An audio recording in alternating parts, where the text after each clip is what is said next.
Okay, hello everyone. Ang lecture natin ngayon under ng Psychology of Religion and Spirituality. Pag-uusapan natin, spiritual but not religious. Isa kasi ito sa mga movements na sumisikat ngayon in terms of spirituality. So, pag-usapan natin yung validity ng ganyang expression, kung tama ba yan or mali. Key verse natin for this lecture, galing yan sa Book of John 13:34, zoom in natin. A new command I give you, love one another as I have loved you, so you also must love one another. Sino nagsasalita dyan? Si Kristo. Sinong kausap niya dyan? Yung mga disciples niya. Kaya niya ito sinasabi kasi nasa sense na niya na malapit na siyang mawala, malapit na mangyari yung crucifixion. So isa na to sa mga huling habilin niya sa mga disciples niya. Okay? So mamaya as we go along, babalikan natin to para i-connect kung ano ang pinaka-idea ng lecture natin. Now, let's start with this survey na nilabas ng SWS, Social Weather Station. Ang sabi nila dito, parami ng parami ang mga Pilipino na nagsasabi na hindi na mahalaga, hindi na important ang religion sa mga buhay nila. In fact, merong drop. Dati-rati daw 83% ang nagsasabi na okay ang religion. As time goes by, from 83% bumagsak sa 73% and the trend is continuing pababa ng pababa. Ang mga Pilipino na hindi na kino-consider na mahalaga yung religion in their everyday life. Pero stay lang tayo dito sa report na to. I want to focus on the 10%. Yung 10% na yan, kaya sila lumayo sa religion, you can categorize them in two categories. Yung unang category is they deconverted. Ibig sabihin, lumipat na sa ibang religion. And if you are studying psychology of religion, merong mayaman na research area na ito yung pinag-uusapan, the different reasons bakit ang mga tao nagde-deconvert sa isang religion. Okay? So yung 10% na yan, iba dyan, nag-deconvert, pero ang focus ko is ito. Malaking chunk ng 10% na yan, kaya nila sinasabing hindi na mahalaga yung religion sa kanila because they are claiming that they are spiritual but not religious. So ito ngayon yung i-expert kong question in the Christian framework, legit ba yung ganyang thinking? Kapag Christian ka, sinasabi mo na Diyos mo si Kristo, naniniwala ka kay Kristo, legit ba or katanggap-tanggap ba na sabihin mo na close kayo ni Lord kahit ayaw mong pumunta sa church? Alam niyo naman si Sir Howard, ayoko nang matagal, gusto ko sagot ka agad. No? Ang sagot dyan, hindi.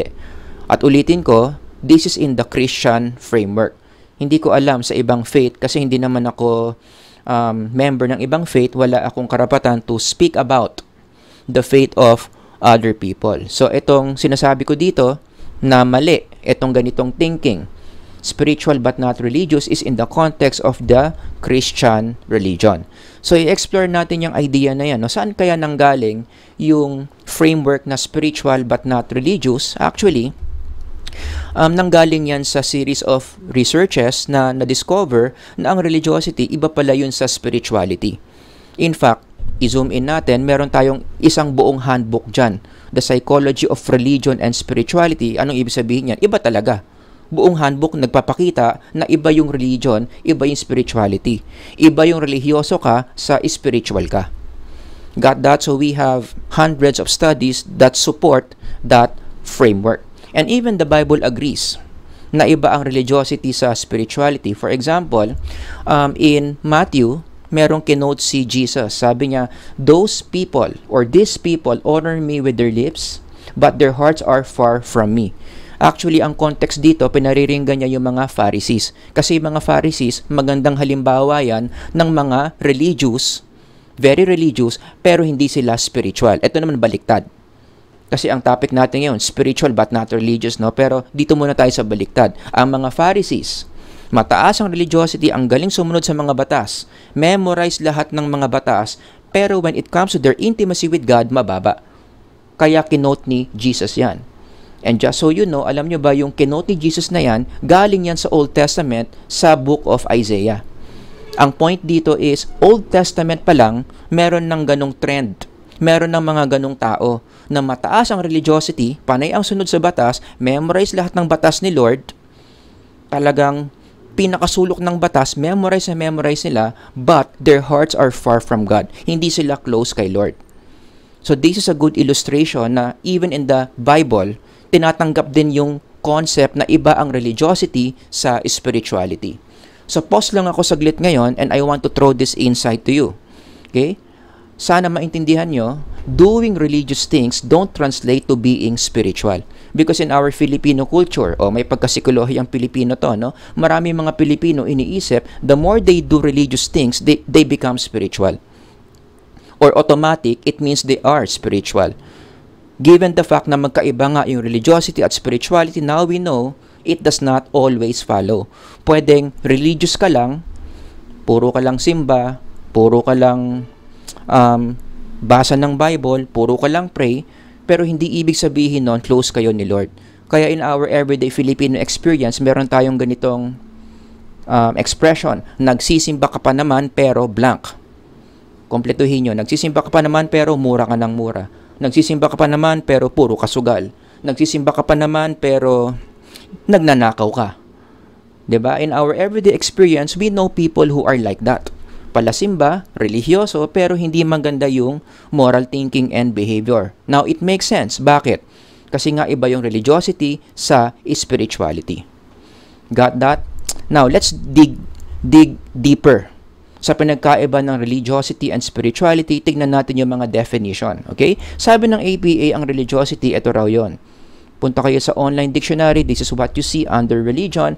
I highlighted the important words. Yung mga malalaking words, worship, religion is about worship. Sinasamba mo, tinataas mo yung deity o yung Diyos na talagang ginoglorify mo in your religion. And this word worship is very behavioral. Ginagawa yan. Ano yung mga behaviors na ginagawa ng tao sa pagsamba, sa pag-glorify ng Diyos? Ito, such as prayer, meditation, and participation in different services. And I want to emphasize in connection to religion na ang religion is what? Something being done in collective mode. Ibig sabihin ng collective, grupo. Kaya kapag tumalon ka from psychology to sociology, ang religion nagiging institution. Bakit naging institution yung religion? Kasi yan yung institution na nagre-regulate ng mga worship behaviors na ginagawa ng maraming tao. Does that make sense? So, ang religion, hindi yan pinapractice mag-isa, supposedly. Religion, or being religious, involves you doing something that worships God in a group setting. Nagigets nyo? Kaya kapag i-insert mo yung religiosity, kasi pag pumunta ka sa online dictionary ng APA, walang religiosity, pero may religion. So, ikaw na lang mag-insert ng religiosity, ang ibig sabihin yan, gaano ka kadalas, gaano ka obvious sa'yo na ginagawa mo yung mga bagay na yan. How much you worship in terms of prayer, meditation, participation, pagbabasa ng Bible, pagbabasa ng mga libro about Jesus, no, pagkakaroon ng fellowship with other people, yan yung overall religiosity mo.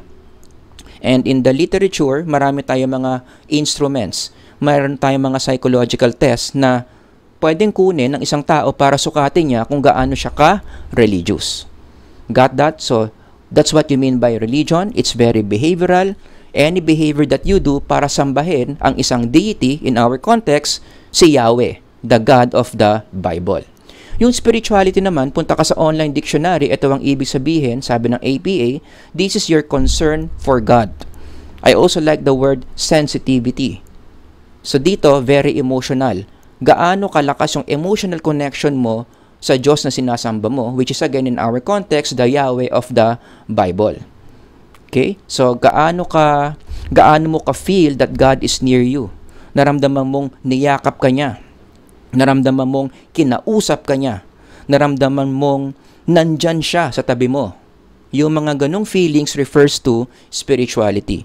And I want you to notice also, kung titignan nyo itong definition ng spirituality, how APA deliberately separates spirituality from religion. No? So sabi ng APA dito, which may include the practice of a particular religion, but may also exist without such practice. So ini-establish dito ng APA na iba yan sa pagiging religyoso. Spirituality can lead to being religious or pwede rin namang hindi. Pwedeng spiritual ka lang pero hindi ka religious. Got that? Pero mamaya ulit natin babalikan yung idea na yun. Zoom in tayo sa spirituality in our everyday life. Paano mo masasabi na tumaas yung spirituality mo when you had a personal encounter with God? Meron kang spiritual encounter.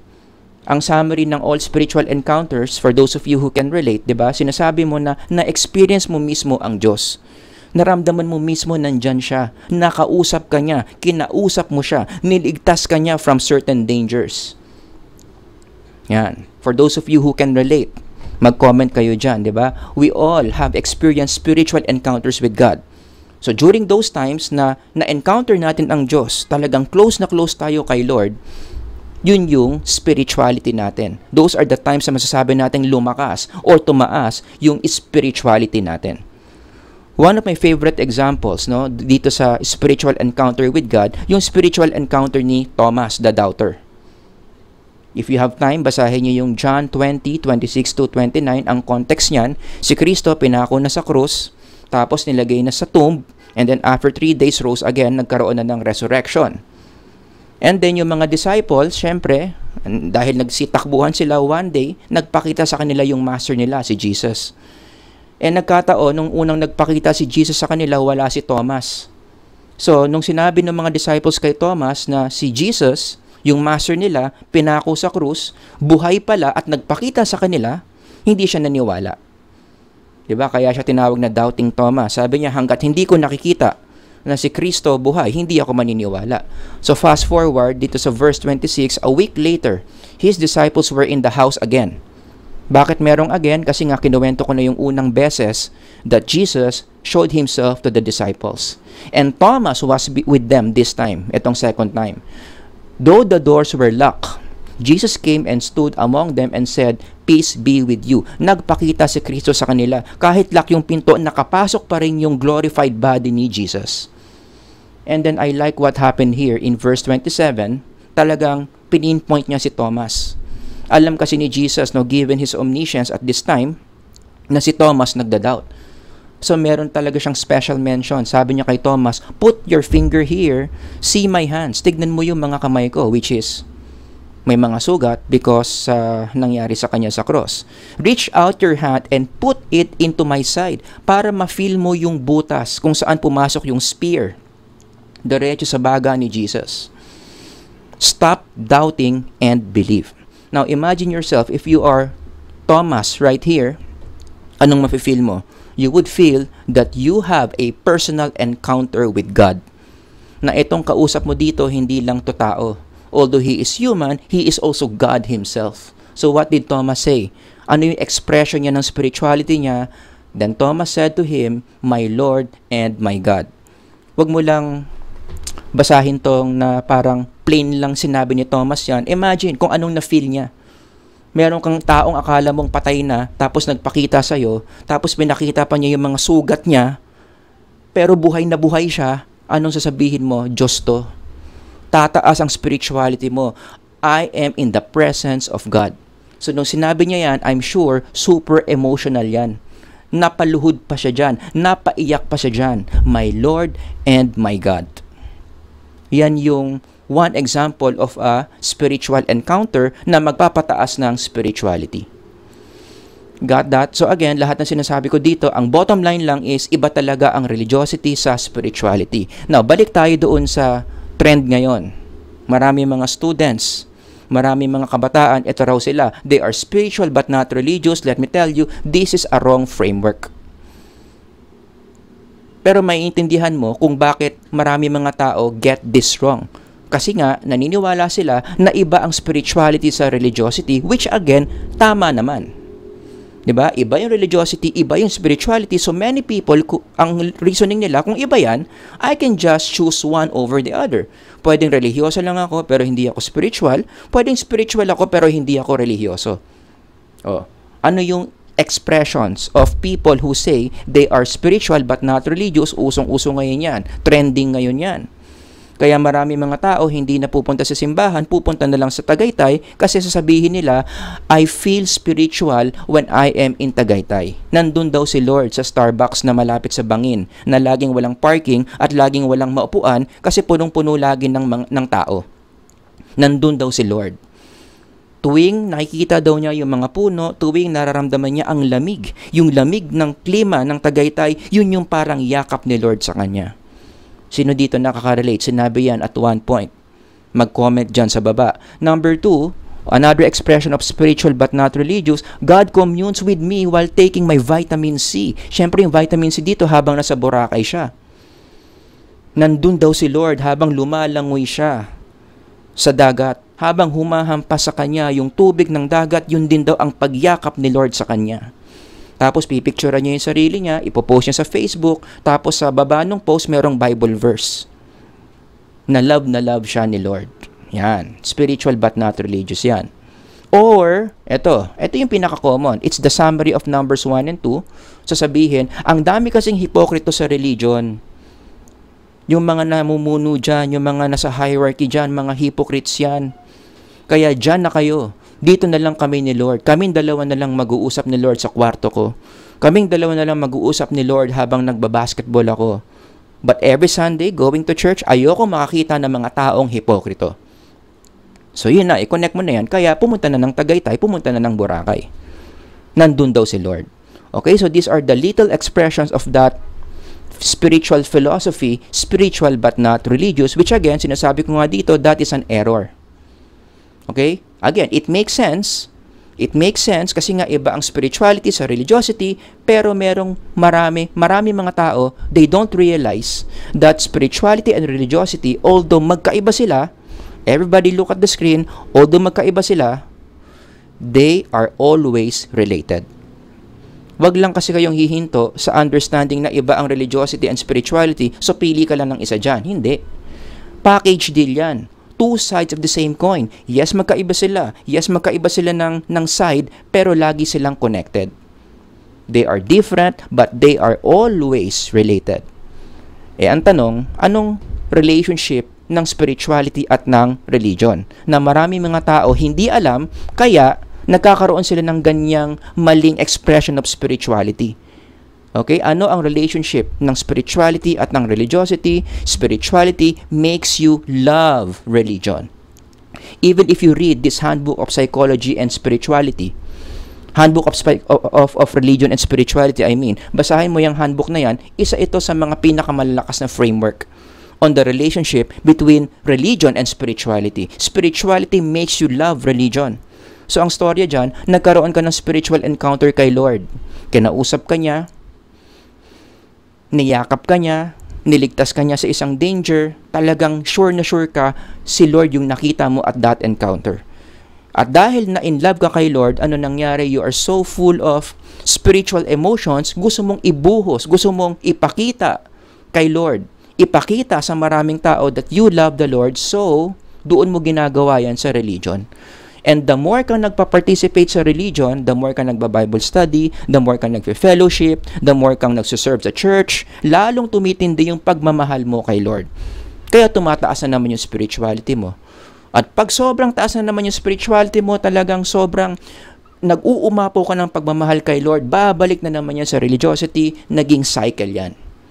That's one of the strongest frameworks accepted in the field of this area of research. Kaya nga, in connection to this model, dito mo na pwedeng ipasok yung opening verse natin. This opening verse, yung sinabi ni Jesus sa John, actually follows this framework on the relationship between spirituality and religiosity. Ang sabi ni Kristo dito, a new commandment I give you, love one another. As I have loved you, so you also must love one another. Tingnan nyo, nasaan yung cause and effect? Sa mga estudyante ko dyan sa experimental psychology, nasan yung IV, nasan yung DV? Ang cause dyan yung spirituality. Pinagpapalagay ni Kristo dito na ang isang tao na feel niya na mahal siya ni Lord. As I have loved you. Spirituality yon. Kung naramdaman mo yung pagmamahal ko sa'yo, ang sinasabi ni Kristo dito, ang natural inclination mo, ang epekto niyan sa'yo. Pag naramdaman mo ang pagmamahal ni Lord, may epekto yan sa'yo, which is what? Ano raw yung epekto? Yan. A new commandment, susundin mo, which is what? You must love one another. Mahalin mo o magmahalan kayo sa isa't isa.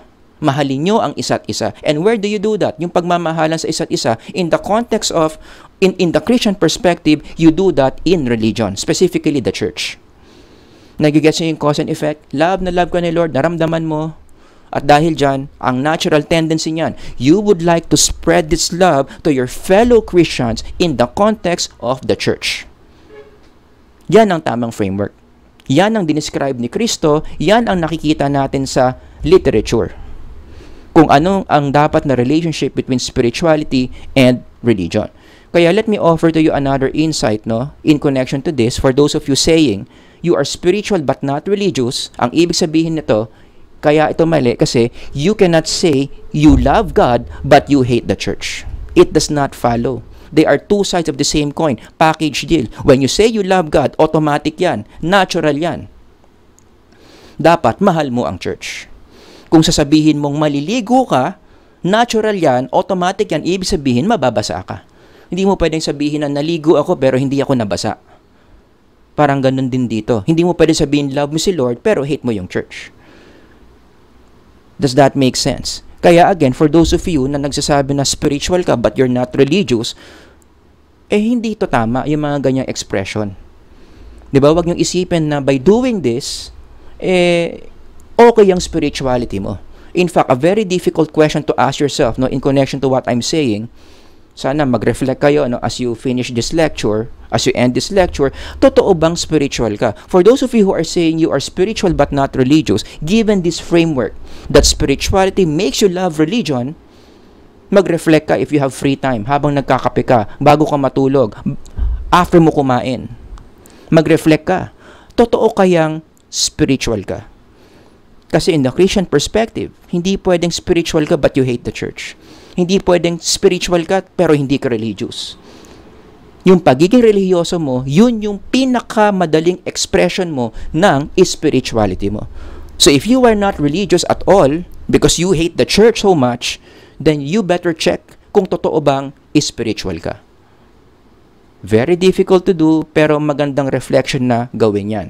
Last few slides as I close this lecture, one last biblical example na sumusuporta sa model na to, na ang spirituality mo leads to religiosity.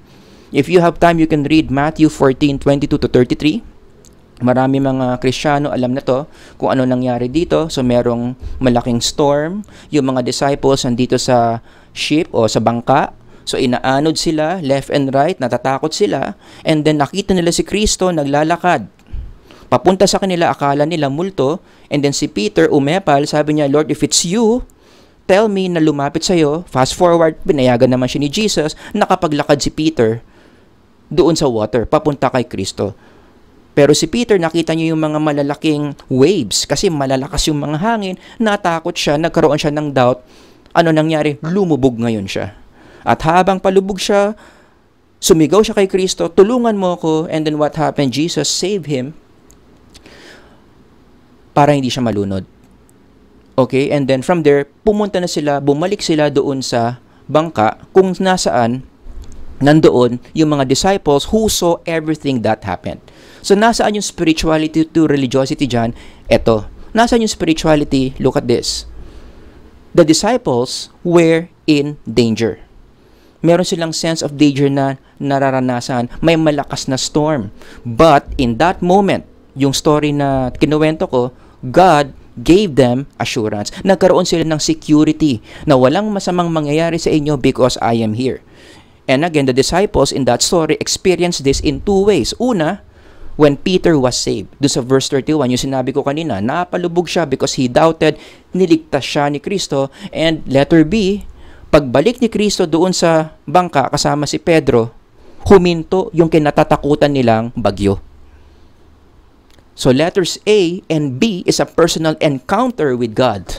All of these disciples felt God is with us. As in literal. Kasama natin ang Diyos. Walang taong makakapaglakad sa tubig. Walang tao ang kayang utusan yung weather. He just did both. Diyos ito. God is with us. Now notice, when they realized that God is with them, so yun yung spirituality nila, tumaas yung mga spirituality nila. Sa sobrang taas ng emotion nila, sa sobrang taas ng reverence nila, to use a theological term, reverence, doon sa kasama nila, who is Jesus, paano nila in-express yon via religiosity in verse 33? And those in the boat, yung mga disciples, worship Him, saying, truly, you are the sons of God. Yun yung religiosity. Ang essence ng religiosity, sinasamba mo ang Diyos. And in this case, no, anong klaseng pagsamba yung ginawa nila? Nagkaroon sila ng verbal reaffirmation kung sino ang kasama nila. 'Di ba? Saying, truly, you are the Son of God. That's a form of worship, which is an expression of religiosity na nanggaling sa spiritualidad, sa spirituality ng mga disciples given what happened to them. Naintindihan nyo? Spirituality leads to religiosity. Hindi mo pwedeng sabihin na spiritual ka pero wala kang kagana-gana sa church. So some applications, number 1, sana ito gawin nyo to. For those of you who are saying that you are spiritual but you're not religious, reassess. Tignan nyo ulit yung mga sarili nyo. For those of you with weak religiosity, how's your spiritual health? That's a very important question kasi, di ba, akala mo, okay ka? Close kayo ni Lord, yun pala hindi. Because again, the two cannot coexist. Hindi mo pwedeng sabihin na hate mo yung church but you're saying you're spiritual. Because your encounter with God makes you want to serve God in the collective setting via religion. So kung wala kang kagana-gana sa religion, wala kang kagana-gana magsimba, wala kang kagana-gana mag-serve sa church, maybe there is something wrong in your spirituality.